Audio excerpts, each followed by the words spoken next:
میرا بڑا عبرتناک انجام ہوگا۔ لیکن اب اس کے اوپر اس کردار کی جو ماسٹر مائنڈ خاتون ہیں وہ یہ کہتی ہیں کہ یہ میری گارنٹی ہے، یہ میرا آپ کہہ لیں کہ میری ضمانت ہے کہ میں تمہیں کچھ نہیں ہونے دوں گی، میں تمہیں بچا لوں گی۔ لیکن جب اس کال کے متعلق مزید تحقیقات کی گئیں تو پتہ چلا کہ یہی خاتون تھی جنہوں نے شہباز شریف پر حملے کے لیے اپنے اسی کارندے کو استعمال کیا تھا، اور اس وقت بھی اس کارندے کے ذریعے شہباز شریف پر حملہ کروایا گیا تھا، اور اس کے بعد اسی کارندے کے ذریعے خواجہ آصف پر بھی حملہ کروایا گیا تھا۔ لیکن اب آج کے دن میں اب سے کچھ دیر پہلے حاضر سروس جنرل کے خلاف ایک گھناؤنی واردات کی گئی، ان کے اوپر ایک گھناؤنا حملہ کیا گیا۔ اس کی اب ایک حیران کن قسم کی ویڈیو بھی سامنے آئی ہے، کیونکہ جب اس حملے کے متعلق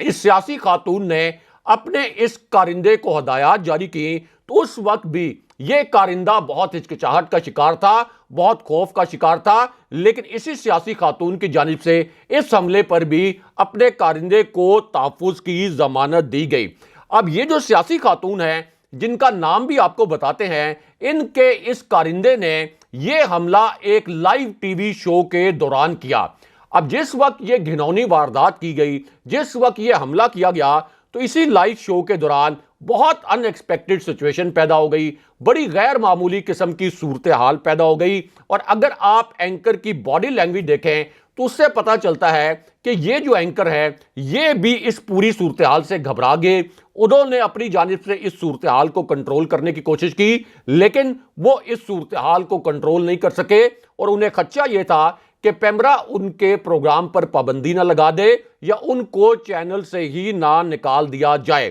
اب یہ جو کردار ہیں پراسرار، یہ اصل میں مریم نواز کے خاص کارندے جاوید لطیف ہیں، اور اب انہوں نے لائیو پروگرام میں بڑا ہی ایک عجیب و غریب قسم کا تماشا کر دیا، اور اس لائیو پروگرام میں جاوید لطیف نے کہا کہ جنرلز کو اور اسٹیبلشمنٹ کو نہ صرف میاں نواز شریف کو واپس لانا ہوگا بلکہ پوری قوم کے سامنے ان سے معافی مانگنی ہوگی کہ میاں صاحب، ہم جنرل سے، ہم اسٹیبلشمنٹ سے آپ کے متعلق غلطی ہو گئی، ورنہ ہم یعنی نون لیگ اور قوم ان جنرلز کو اور اسٹیبلشمنٹ کو معاف نہیں کرے گی۔ اس کے بعد جاوید لطیف کہتے ہیں کہ ایک مقبول لیڈر کو اسٹیبلشمنٹ نے ملک بدر کر دیا، یعنی نواز شریف کو اسٹیبلشمنٹ نے ملک بدر کر دیا۔ لیکن یہاں پر سوال پھر یہ اٹھا کہ نواز شریف تو اپنی جعلی میڈیکل رپورٹس کی بنیاد پر خود پاکستان سے فرار ہوئے تھے، لیکن اب یہاں پہ تاثر یہ دیا جا رہا ہے کہ جیسے کوئی اسٹیبلشمنٹ نے ان کو ملک بدر کر دیا۔ لیکن کھلے عام اب حاضر سروس جنرلز کو مریم نواز کی ہدایات پر جاوید لطیف کی جانب سے دھمکیاں دی گئیں۔ اس کی ایک بڑی وجہ بھی ہے، وہ وجہ بھی آپ کو بتاتے ہیں، لیکن یہاں پر army chief general Asim Munir کے متعلق ایک بڑی اور اہم نوعیت کی خبر آئی ہے۔ اسی خبر سے جڑی اب ایک ویڈیو بھی سامنے آ گئی ہے۔ اب یہ خبر اس وقت آئی جب جنرل ریٹائرڈ قمر جاوید باجوہ ایک طرح سے اب سے کچھ دیر پہلے سامنے آئے، اور اس کے بعد پھر بکواس بند کرو اور شٹ اپ کال کا معاملہ سامنے آ گیا۔ یہ بھی آج کی ایک بڑی بریکنگ نیوز ہے، ایک انتہائی حساس نوعیت کی خبر ہے۔ اب جنرل باجوہ تقریباً 28 دن کی روپوشی کے بعد، 28 دن کی گمنامی کے بعد آج کے دن میں ایک طرح سے سامنے آئے تھے، کیونکہ اپریل 2022 کے بعد سے جب عمران خان صاحب کی حکومت رجیم چینج آپریشن کے تحت گرائی گئی تھی تو اس وقت سے جناب باجوہ انتہائی غیر مقبول ہو چکے ہیں، وہ عوامی مقامات پر بھی نہیں جاتے۔ لیکن اسی صورتحال میں اب جناب فیض حمید کے متعلق بھی ایک بڑی اطلاع اور بڑی خبر آ گئی، اور ایک بہت بڑا دعویٰ بھی کیا گیا۔ اب جناب فیض حمید ارلی ریٹائرمنٹ لے چکے ہیں، ویسے ان کی ریٹائرمنٹ اپریل 2023 میں ڈیو تھی، اور 10 دسمبر 2022 فوج میں ان کا آخری دن تھا۔ اب اس پوری صورتحال میں سب سے پہلے تو جناب باجوہ نے ایک بڑا حیران کن کام کیا، اور ان کے اس کام پر سیاسی حلقے بھی ہکا بکا رہ گئے، کیونکہ جناب باجوہ اپنے ذرائع سے یہ خبر سامنے لے کے آئے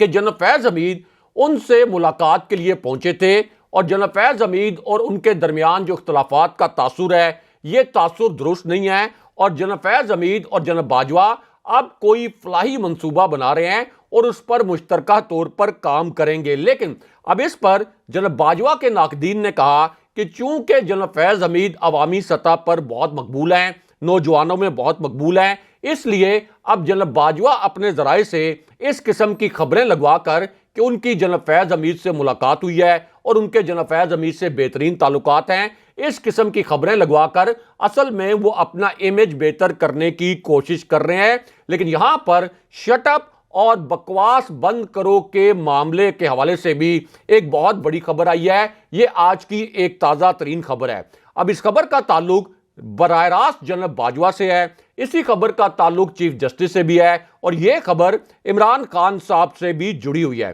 تو معاملہ یہ ہے کہ آج کے اخبار میں جو پاکستان کا سب سے بڑا اخبار ہے، اس میں جنرل باجوہ اور عمران خان صاحب کے متعلق ایک بڑی خبر چھپی ہے۔ اس میں ایک بہت بڑا دعویٰ کیا گیا، ایک بہت بڑا انکشاف کیا گیا۔ پہلے آپ کو اس دعوے کے متعلق بتاتے ہیں اور پھر آپ کو دو زمینی حقائق سے آگاہ کریں گے۔ تو معاملہ یہ ہے کہ آج کے دن میں پاکستان کے سب سے بڑے اخبار میں جو خبر چھپی، اس کے پہلے نقطے میں آپ یہ کہہ لیں کہ جنرل باجوہ کے سسر اور جنرل باجوہ کے ایک دوست کا بہت ہی میننگ فل انداز میں، بڑے معنی خیز انداز میں ذکر کیا گیا۔ اب جنرل باجوہ کا یہ جو دوست ہے، یہ نون لیگ کا بھی ایک رہنما ہے، اور یہ ایک ایسا رہنما ہے جس نے آخری وقت تک، خاص طور پر جنرل باجوہ کی ریٹائرمنٹ سے پہلے آخری 7 دن میں جنرل باجوہ کی ایکسٹینشن کے لیے بہت کوششیں کی، اور شہباز شریف کو بھی یہ پیغام پہنچایا کہ جنرل باجوہ کو کم سے کم 6 ماہ کی ایکسٹینشن دے دی جائے۔ یہ ایک ایسا لیگی رہنما ہے جو جنرل باجوہ کے سسر کے بھی قریب سمجھا جاتا ہے، اور خود اب جنرل باجوہ نے بھی اعتراف کیا ہے کہ اس لیگی رہنما کے ساتھ ان کی کئی ملاقاتیں ہوتی رہیں، لیکن جنرل باجوہ کا دعویٰ یہ ہے کہ ان ملاقاتوں کا ایجنڈا کبھی بھی سیاسی نہیں تھا، اور ان ملاقاتوں میں عمران خان صاحب کے حوالے سے یا ان کے خلاف کبھی کوئی بات نہیں ہوئی۔ لیکن اب یہی جو کردار ہے، اس کے ذریعے ہی شہباز شریف کو جنرل باجوہ کی ایکسٹینشن کا پیغام بھی بھجوایا گیا تھا۔ اب جنرل باجوہ کے سسر اور اس شخصیت کے متعلق آج کے دن میں جو خبر چھپی ہے، اس خبر کے 2 نکات آپ کو مختصراً بتاتے ہیں۔ تو معاملہ یہ ہے کہ اس خبر کے پہلے نقطے میں کہا گیا کہ شہباز شریف کے معاون خصوصی ملک احمد خان نے الزام عائد کیا ہے کہ سابق army chief general Qamar Javed Bajwa نے اس وقت کے چیف جسٹس ثاقب نثار پر اثر انداز ہو کر عمران خان صاحب کی جو بنی گالہ والی رہائش گاہ ہے، اس کا کیس کا جو فیصلہ ہے، اس فیصلے کو عمران خان کے حق میں کروایا۔ یعنی نون لیگی رہنما ملک احمد خان، جو جنرل باجوہ کے بہت قریبی دوست بھی ہیں، وہ یہ کہتے ہیں کہ جنرل باجوہ نے اصل میں چیف جسٹس ثاقب نثار پر اثر انداز ہو کر عمران خان صاحب کے حق میں بنی گالہ کے کیس کا فیصلہ کروایا تھا۔ اب اس کے بعد آپ یہ کہہ لیں کہ یہ ذرائع سے خبر لانچ تو کروائی گئی، لیکن اسی خبر پر پھر ایک شٹ اپ کال آ گئی، اور یہ سب کچھ بکواس ہے جیسے الفاظ بھی پھر استعمال کیے گئے۔ اب اس خبر کے دوسرے حصے میں کہا گیا کہ یہ ایک ایسا کیس ہے جس میں عمران خان صاحب کو صادق اور امین قرار دیا گیا تھا، لیکن جب سابق چیف جسٹس ثاقب نثار سے رابطہ کیا گیا اور ان سے پوچھا گیا کہ کیا جنرل باجوہ نے عمران خان صاحب کے حق میں فیصلہ کروایا تھا آپ سے، تو اس پر سابق چیف جسٹس نے یہ الفاظ استعمال کیے کہ یہ بات مکمل طور پر بکواس ہے، بالکل بے بنیاد ہے۔ یعنی ملک احمد خان کی بات جو ہے، یہ بکواس اور بے بنیاد ہے۔ اور پھر ثاقب نثار صاحب نے یہ بھی بتایا کہ اس وقت کے آرمی چیف نے سپریم کورٹ پر عمران خان صاحب کے حوالے سے یا ان کے حق میں اثر انداز ہونے کی کوشش نہیں کی۔ لیکن اب یہاں پر عمران خان صاحب کا بھی ایک رد عمل سامنے آیا ہے، تحریک انصاف کا بھی ایک رد عمل سامنے آیا ہے، اور تحریک انصاف کا یہ کہنا ہے کہ اب چونکہ لیگی رہنما کہہ رہے ہیں کہ چیف جسٹس آف پاکستان کو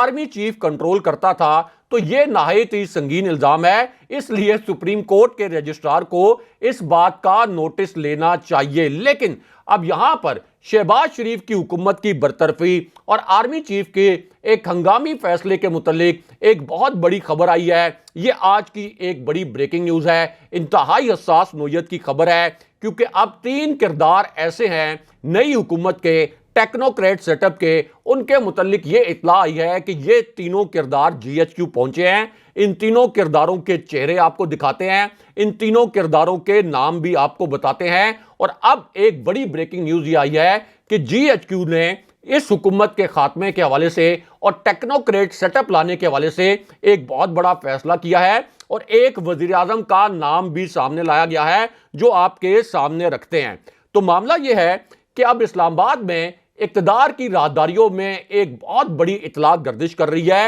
اور خود مسلم لیگ نون کے جو وزراء ہیں وہ اب اس اطلاع کی تصدیق کر رہے ہیں۔ مسلم لیگ نون کے وزراء کا کہنا یہ ہے کہ ہمیں اب یہ پیغام دیا جا رہا ہے کہ آپ سائیڈ پر ہو جائیں، آپ سے معیشت نہیں سنبھل رہی، آپ یہ کہہ لیں کہ معیشت کے محاذ پر ناکام ہو چکے ہیں اور ہمیں یہ کہا گیا ہے کہ آپ سائیڈ پہ ہوں، ہم 2 سال کے لیے یعنی جی ایچ کیو اسٹیبلشمنٹ 2 سال کے لیے ٹیکنوکریٹ سیٹ اپ لے کے آئے گی، ٹیکنوکریٹ حکومت لے کے آئے گی۔ اب اس کے اندر ایک بہت بڑی چال بھی چھپی ہے، وہ چال یہ ہے کہ 2 سال کی عبوری حکومت لائی جائے۔ اس دوران نون لیگ کی یہ جو بدترین پرفارمنس تھی، جس طرح انہوں نے معیشت کو دیوالیہ کیا، شاید لوگ نون لیگ کی اس پرفارمنس کو بھول جائیں گے اور عمران خان صاحب کا یہ جو سونامی کی ویو ہے عوامی حمایت کی، شاید یہ بھی کسی حد تک کم ہو جائے گی۔ تو یہ بھی اس کے اندر ایک چال نظر آ رہی ہے۔ لیکن اسی پوری صورتحال میں 3 کردار جن کے متعلق یہ کہا گیا کہ یہ نگران حکومت کے مرکزی کردار ہوں گے،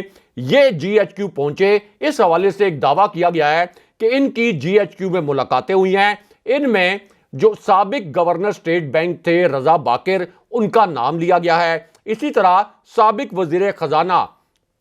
حفیظ شیخ کے متعلق یہ بتایا گیا ہے کہ وہ بھی جی ایچ کیو پہنچے اور جی ایچ کیو میں ان کی ایک ملاقات ہوئی۔ یہ ایک بہت بڑا دعویٰ کیا گیا اور اس کے بعد یہ کہا گیا کہ جی ایچ کیو نے اب یہ فیصلہ کیا ہے کہ جنوری میں ہو سکتا ہے کہ یہ ٹیکنوکریٹ سیٹ اپ لایا جائے اور پھر شہباز شریف کی حکومت کو فارغ کیا جائے۔ لیکن اس کے اندر جو ایک آپ کہہ لیں کہ چالاکی کی جا رہی ہے نون لیگ کی جانب سے، وہ یہ ہو سکتی ہے کہ ہماری بری پرفارمنس کو لوگ بھول جائیں۔ لیکن اب یہاں پر جی ایچ کیو کے حوالے سے اور عمران خان صاحب کے حوالے سے بھی ایک بڑی خبر آئی ہے، کیونکہ یہ جو ٹیکنوکریٹ سیٹ اپ ہے اس کے حوالے سے تاثر یہ دیا جا رہا ہے کہ یہ اصل میں جی ایچ کیو کا فیصلہ ہے اور طاقتور جنرلز کا فیصلہ ہے کہ اب ایک عبوری حکومت لائی جائے گی۔ لیکن اب جیسے یہ خبر سامنے آئی، دوسری جانب عمران خان صاحب کے حوالے سے بھی اب ایک بڑی بریکنگ نیوز آئی ہے، کیونکہ ٹیکنوکریٹ سیٹ اپ کے حوالے سے ایک تاثر یہ تھا کہ شاید عمران خان صاحب شہباز شریف کی حکومت کی برطرفی پر خوش ہوں گے،